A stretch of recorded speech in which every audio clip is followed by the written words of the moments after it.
Conduite par le président-manager Paul Kaufmann, la délégation de l'entreprise Magia Diagnostic est arrivée le lundi 31 mars 2025 à Kinshasa. Accueillie par le docteur Olivier Kana, coordinateur de l'ASBEL Gardien de Vie, Gavi, cette délégation de la firme française était dans la capitale congolaise pour un suivi du projet MAGFA qui est financé par l'Europe. Paul Kaufmann, président-manager de Magia Diagnostic, a fait savoir que son entreprise a conçu une machine dont la technologie innovante permet le dépistage combiné du VIH, des hépatites B et C ainsi que la syphilis en prélevant une simple goutte de sang au bout du doigt. Et après 12 minutes seulement, les résultats de ces 3 maladies sont disponibles. L'objectif, c'est d'alerter la femme enceinte et de lui dire, à partir d'une goutte de sang, qu'elle a ou non une maladie qui est soit le VIH, donc ça c'est largement diagnostiqué au Congo, la syphilis, l'hépatite B ou l'hépatite C même. Là, l'objectif de l'étude qu'on poursuit ici avec Olivier, c'est les femmes enceintes, mais c'est applicable à toute la population. Du côté de Cédric Brooks, directeur financier de Magia Diagnostic, l'objectif de ce voyage en République démocratique du Congo, c'est de mettre un bon suivi du budget et du financement du projet. Et l'objectif en fait de notre venue aussi, c'est donc le projet financé par l'Europe, donc c'est aussi de mettre en place un bon suivi du budget et du financement pour démontrer à l'Europe aussi qu'on peut mener des projets intéressants sur le continent africain et notamment en RDC. Voilà. C'est le docteur Olivier Kana, coordonnateur de l'ASBEL Gardien de Vie. La délégation de Magia Diagnostic est à Kinshasa pour visiter Gavi, travailler ensemble dans le cadre du projet MAGFA, mais aussi voir les autres perspectives qui s'offrent, notamment la possibilité de partir de ces projets pour faciliter à la République démocratique du Congo l'acquisition des moyens de gestion ou de lutte contre le VIH, hépatite B et C, ainsi que la syphilis qui sont endémiques. Travailler ensemble dans le cadre de ce projet, mais aussi voir les autres perspectives qui s'offrent à nous, notamment la possibilité de partir de ce projet pour faciliter à la RDC l'acquisition de moyens de gestion ou sinon de lutte contre ces maladies-là qui sont endémiques chez nous et qui sont, comme a dit Paul tantôt, d'un côté bien diagnostiquées, bien gérées, notamment le VIH, mais vous avez aussi d'autres maladies, notamment les hépatites B et C, qui sont sous-diagnostiquées, mais qui se trouvent être un vrai problème de santé publique. Et là, le pays a mis en place une politique pour améliorer la couverture des soins pour sa population. Et notre première cible, selon la philosophie du gouvernement actuel, c'est de s'attaquer aux couples mère et enfants, d'où ce projet tombe à point nommé. Donc, on s'occupe des couples mère et enfants dans le cadre d'évaluer, sinon confirmer les performances de ces lecteurs vis-à-vis des autres moyens de diagnostic qui étaient déjà là, et puis, les cas échéants, les faire valider et les rendre disponibles pour que ce soit un des arsenals que le pays pourra avoir pour la lutte contre ces maladies-là. La journée du mardi 1er avril 2025 était consacrée à une séance de travail entre la délégation de Magia Diagnostic et les membres du comité directeur de l'ASBEL Gardien de Vie, dirigé par le docteur Olivier Kana. Les échanges ont tourné sur le fonctionnement de ces dispositifs, la maintenance et les réalités sur terrain.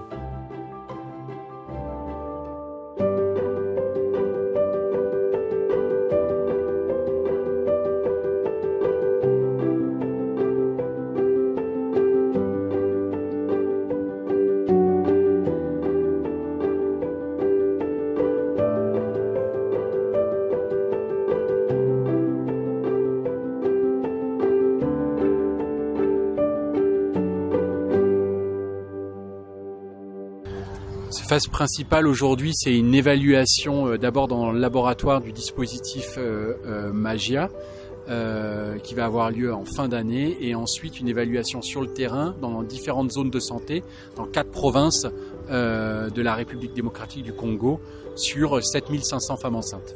Alors, l'apport technique de Gavi aujourd'hui, c'est de conduire l'étude clinique sur les 7500 femmes enceintes, de piloter l'ensemble de cette étude dont il est le sponsor actuellement. La journée du mercredi 2 avril 2025, la délégation de Magia Diagnostic et celle de Gavi étaient à l'hôpital général de référence mère et enfants de Barumbu, dans les locaux de la société Fatkin, à la division provinciale de la santé, à la clinique Ngaliema et à l'INERB. À l'hôpital général de référence mère et enfants de Barumbu, les deux délégations ont expliqué au personnel soignant les biens fondés de cette machine. Une satisfaction totale du médecin directeur de cette structure sanitaire, le docteur Lazare. Nous sommes très émus de recevoir l'équipe qui vient d'être là et après l'expérimentation de l'équipement, et vraiment nous encourageons même l'équipe à le faire partout. Et nous avons vraiment aimé et nous souhaitons que cela se fasse le plus vite possible pour vraiment apporter de l'aide à la population, surtout à la femme enceinte, pas seulement la femme enceinte de la zone de santé de Kinshasa, mais plutôt de toute Kinshasa et même de la République démocratique du Congo. C'est un projet qu'il faudra vraiment soutenir et qu'il faudra vraiment booster pour que cela se fasse le plus vite possible. C'est vraiment un grand projet et un bon projet. L'appareil est très performant parce que c'est dans 12 minutes, vous avez tous les résultats. Donc ça va vraiment nous être très très utile et très important même dans la prise en charge de la femme enceinte. À la division provinciale de la santé, après les explications des responsables de Magia Diagnostic et Gavi, le chef de division de la santé a fait savoir à ses invités qu'il était très heureux et a promis d'accompagner le projet. À la clinique Ngaliema, les deux délégations ont été reçues par le docteur Djamala, qui est médecin spécialiste en hépato-gastro, entérologue et promoteur du projet RDC Tokolonga Hépatite. La délégation de Magia Diagnostic et celle des gardiens de vie ont clôturé leur visite. Pour cette journée de mercredi à l'INERB, elles ont visité quelques départements de cet Institut national de recherche biomédicale. Les deux délégations ont été reçues le jeudi 3 avril par le secrétaire général de la santé, suivi d'une séance de travail avec le cadre de l'administration de la santé. D'autres rencontres importantes ont eu lieu avec les diplomates, les bailleurs et les entrepreneurs. Docteur Olivier Kana, coordonnateur de Gavi, circonscrit tout d'abord la mission de Magia Diagnostic et se dit être honoré par cette visite.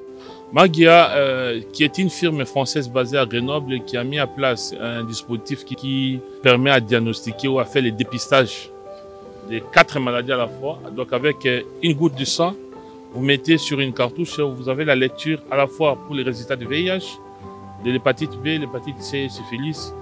Est un partenaire avec qui nous avons écrit un projet ensemble qui s'appelle MAGFA, comme vous voyez derrière moi.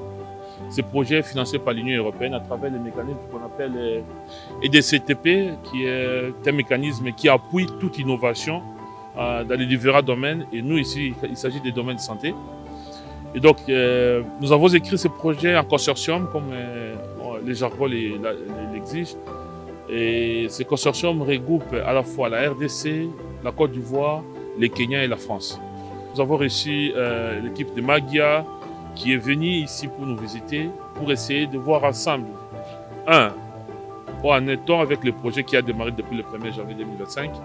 2, voir comment, sur demande de Gavi, comment nous pouvons matérialiser l'initiative qui a été prise par nous de placer ou d'installer l'industrialisation de ces dispositifs ici au Congo, afin de permettre de réaliser la production des lecteurs à question et les consommables sur place au Congo. D'autant plus que le problème se pose avec beaucoup d'acuité ici au Congo qu'à partir de France. C'est-à-dire si nous avons ces lecteurs-là ici au Congo et que nous devons attendre qu'on nous produise les cartouches comme c'est aujourd'hui le cas pour le cas de Gene Expert par exemple, de l'autre côté, ça nous coûte un temps.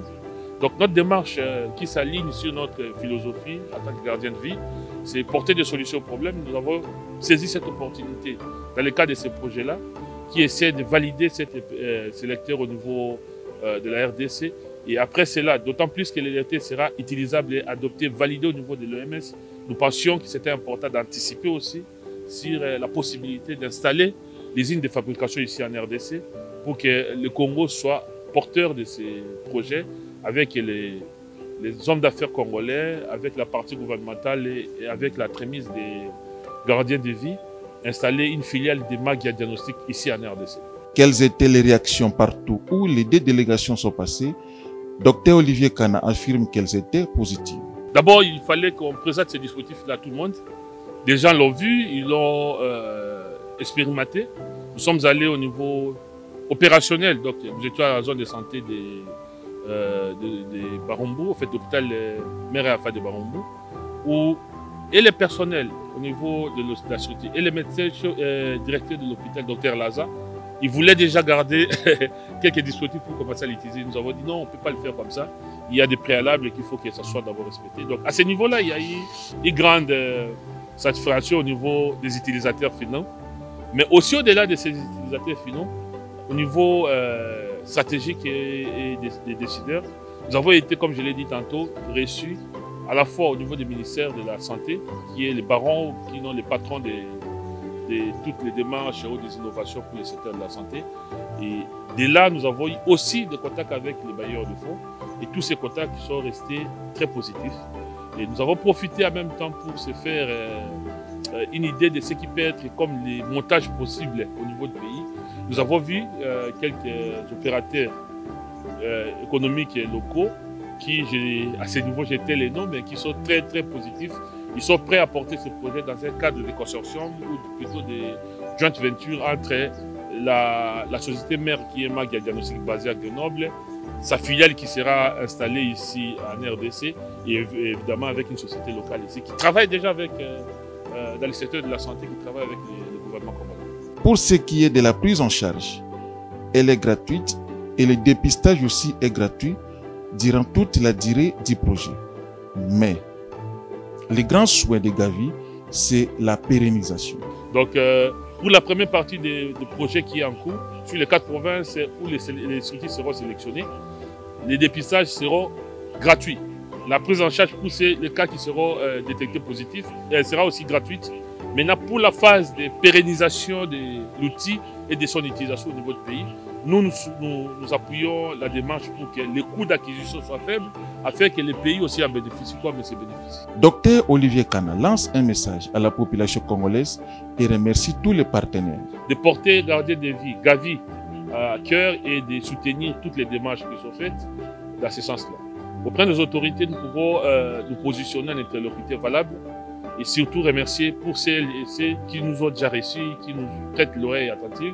Nous voudrons leur dire merci pour tout ça et nous pensons qu'ils ne seront pas déçus parce que le travail qui a commencé il y a 5 ans aujourd'hui se poursuit et nous sommes entrés dans la logique d'aller pour vraiment être plutôt dans la solution, comme les Anglais disent, thinking out of the box et trouver des solutions aux problèmes des Congolais en dehors des lignes établies tout en gardant la philosophie de gardien de vie. Créée en 2018, l'ASBEL Gardien de vie Gavi est une organisation des droits congolais œuvrant dans les domaines de la santé, éducation agro-environnementale, genre et droits humains par approche communautaire suivant la charte d'Ottawa en initiant des projets qui améliorent la qualité de vie des Congolais. Sa mission est de préserver des vies, d'améliorer le quotidien par les interventions adoptées au contexte.